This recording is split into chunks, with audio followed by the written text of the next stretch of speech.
Only sardines like to be packed close together. Now, you know, in elementary school, we learned how to add and subtract as well as read and write. Imagine not knowing those things or not knowing how to do those things because your classroom size was too big and your teacher just could not get around to help you. Oh, how different your life would be. The Texas State Legislature should reduce the student-to-teacher ratio to 15:1 in the elementary classrooms. Now, I've worked with children for 4 years as a permanent substitute in the Bastrop Independent School District. I've been the director of a preschool program for over 3 years in Bryan, Texas, and I also teach in the children's church ministry at my local congregation, and I believe those things qualify me to make such a bold statement.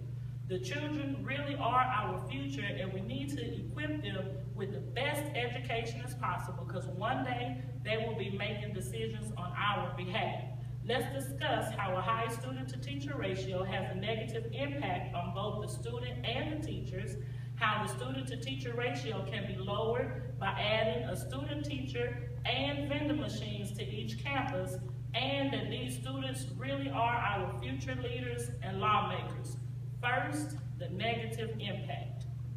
A high student-to-teacher ratio has a negative impact on both students and teachers. Many teachers were laid off and lost their jobs as a result to the high student-to-teacher ratio. Now, according to Paul Weber's article in the Huffington Post titled "Roughly Budget Cuts, Teacher Layoffs Add to Unemployment," roughly 49,000 teachers lost their jobs in 2011. Now, 49,000 doesn't sound bad in terms of somebody putting some money in your pocket, but in terms of people losing their jobs, that's absolutely horrifying that 49,000 people will not be able to provide for their families anymore. A high student-to-teacher ratio increases the number of high school dropouts. According to 360.org, the student-to-teacher ratio was 15:1 in 2003, but 22:1 in 2011. That's a drastic increase.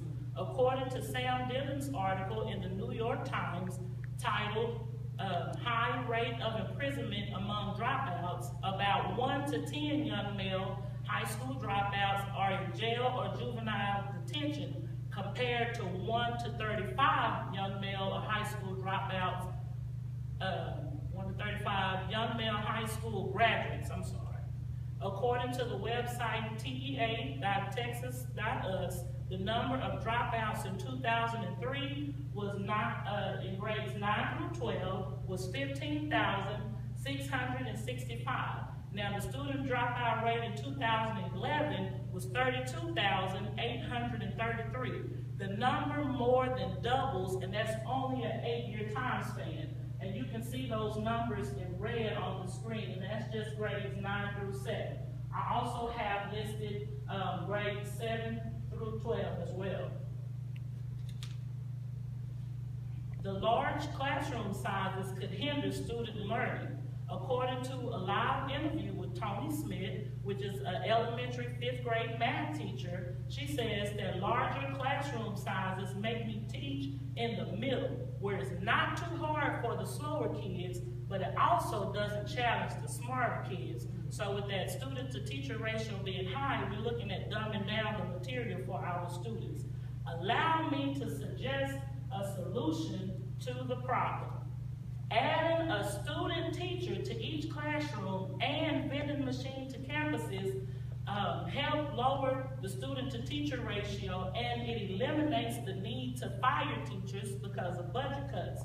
There should be at least one student teacher per classroom that has a ratio higher than 15:1. Student teachers are good because you don't have to pay them. They're on their way to getting their degree, and so it's like free work. They can help.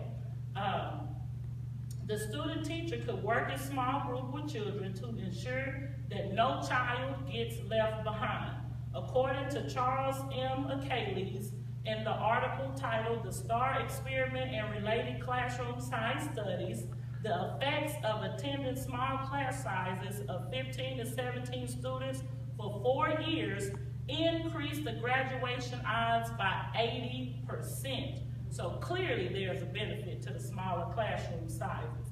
Allow me to talk about how the vending machines could help in the schools. Now this slide that I'm showing here shows how if you purchase gumballs at 3 cents a pop, you sell them for $0.25 each, you're making a 22-cent profit per gumball, right? If we only sell 3 gumballs a day, we're in a year time, we will make only $237.60. Let your eyes scroll down to the bottom where we're selling 100 gumballs a day. That month, you would make $660. A year time, it would be $7,920. That's just off of selling gumballs, and this is for each school. Now you know it's going to be more than 100 gumballs sold a day. Kids like gum, and we have 15 schools in the Bryan ISD district. Part of the proceeds from the gumballs could be used to pay teachers. It could be used for their salaries. The funds could also be used for the schools to purchase portable buildings because we're going to need more classroom space if the rate of student to teachers get lowered to 15:1. Okay, I also have one more slide I want to show you. This just breaks it down a little bit more, letting you know that we have 15 elementary schools. If each school sold 50 gumballs per day, that's a profit of $59,400 in 1 year's time. That's only 50 gumballs a day at 15 schools at $0.25 each. Believe it or not, this can impact our life. The student to teacher ratio being lower, that is. These students are our future lawmakers and world leaders. Do we want someone who can barely read or write to make decisions about our future? Ask yourself, is a high school dropout really qualified to determine laws and policies? My research portrays the effects of a high student to teacher ratio. Lowering the student to teacher ratio saves you money. With a lowered ratio, you will not be spending your hard-earned money on tax dollars on jails and the cost to maintain them, because the dropout rates will decrease. There will be an increase in the number of students who will learn and get degrees and get good paying jobs. Thus, they can be able to contribute to the economy. So don't just sit idle, we must act now. Again, we want our Texas State Legislature to reduce the elementary student to teacher ratio to 15:1 so that the negative impact of the high ratio will be a thing of the past. We want to incorporate the solutions of adding a student teacher to our elementary size classrooms as well as vending machines to each elementary campus. And we want to remember these children really are our future leaders and lawmakers. Contact your congressman today. We will not allow this to impact our children, our families, or our futures anymore.